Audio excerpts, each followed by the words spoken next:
সকাল সকাল চান টান সেরে মায়ের সঙ্গে বেরিয়ে পড়েছি পুজো দিতে যাব বলে। হ্যাঁ, প্রত্যেক বছরের মতোই এবছরেও পুজো দিতে যাচ্ছি মা দশমা বিদ্যা মন্দিরে। অ্যাকচুয়ালি প্রতি বছরেই এই কালী পুজোর সময়টায় যেহেতু মায়ের 10টা রূপ, তো 10 দিন ধরে 10টা রূপের পুজো হয়, আর আমরা সেই 10 দিনেরই মধ্যে একদিন পুজো দিতে যাই প্রত্যেক বছরই। তো এবারেও তাই জন্য চলে গিয়েছিলাম, আর গিয়ে দেখলাম যে ছোটো মামাও এসছে ওখানে পুজো দিয়ে ভোগ নিয়ে যেতে।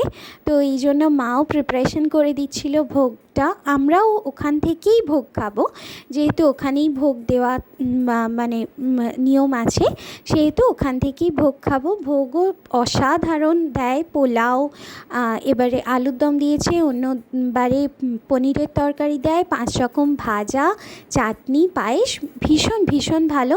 এমনিতেই মায়ের ভোগের স্বাদ আলাদাই রকমের হয়, কারণ সেটা পোলাও হোক বা খিচুড়ি হোক বা অন্য কিছু হোক, বাড়িতে যতই ভালোভাবে রান্না করো না কেন দেখবে মায়ের ভোগের স্বাদের মতন কোনো ভোগ মানে কোনো খাবারেরই স্বাদ হয় না।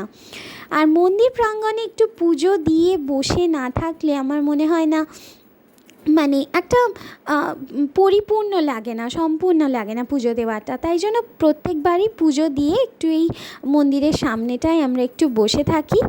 আর যেহেতু প্রতি বছরই যাই, তো সেহেতু আমাদের অনেক অনেক চেনা মুখ আছে, তাদের সঙ্গেও একটু গল্প হয়, একটু আড্ডা হয়, আর মাসিও ছিল। তো সব মিলিয়ে দিনটা খুব খুব ভালো কাটলো। তারপরে বাবাও গিয়ে জয়েন করেছিল, তো খুব ভালো লাগলো দিনটা।